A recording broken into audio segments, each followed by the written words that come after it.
Hey, Beau, will you write a list of books you recommend for adults? So that's a great question. Last week I talked about, well, actually, Theo, one of my gremlins, and I talked about recommendations for stories for young people. Now I want to talk about stories for people young at heart. But I want to couch it in the idea of technologies. Some of the greatest technologies, actually, the most useful technologies, enable us to do what we can already do easier, faster. But the transformative ones enable us to see what we couldn't see before. They reveal us to us, they expand our perception. Think of the telescope or the microscope. But one of the greatest technologies throughout history has been the book. It enables us to travel in our minds, to see in our minds things that we've never seen before. And the greatest books challenge our stereotypes, our internal, inherited often stereotypes. And one of the greatest ways to notice that you've changed and that you've expanded is not to go from not knowing to knowing, but to go from something that you thought to be true to seeing that in a completely different way.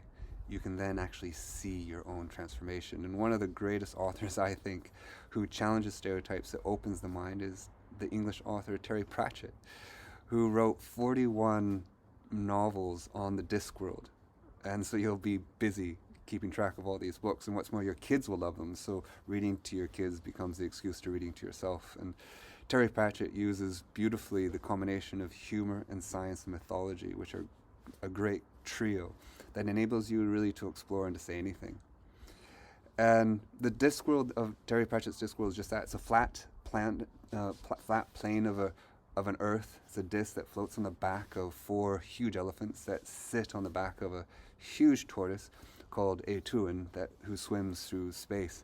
And he talks about ideas like rain falling to earth, and that usually these ideas land on the wrong thing or person, and like the theory of relativity landing on a frog, and you're left with a hugely frustrated frog with a great idea, but no way to execute this idea.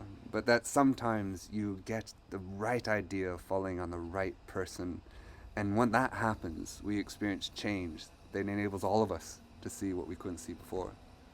So I'm just going to give you a couple of Terry Pratchett's wisdoms, just a few. So he says, I'd rather be a rising ape than a fallen angel. And keep in mind that when you're reading, the beauty of reading is not only the content between the covers, but it's the space and time that you take to read. So create that time. For me, I always have a pipe. I never smoke it in front of people. I smoke it on my own, and I always do it while reading. And that creating that space for reflection and to explore yourself, and to explore these ideas is essential, really.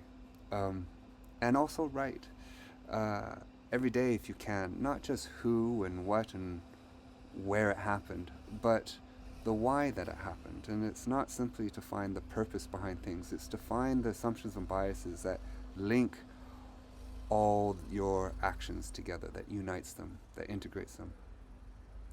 So I'll leave you with just a couple of thoughts from Terry Pratchett.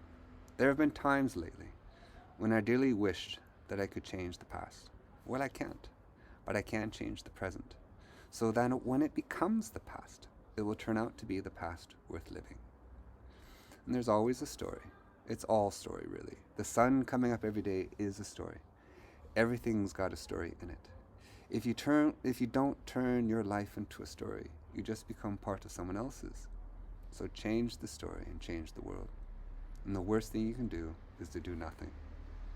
Terry Pratchett died at 66 years old of Alzheimer's disease in 2015. He's the embodiment of really reminding ourselves that time is short, and while we have the chance, we have the opportunity to expand what we thought to be true before. And he says, what have I always believed? That on the whole, by and large, if a man lived properly, not according to what any priest said, but according to what seemed decent and honest inside, then it would, at the end, more or less, turn out all right.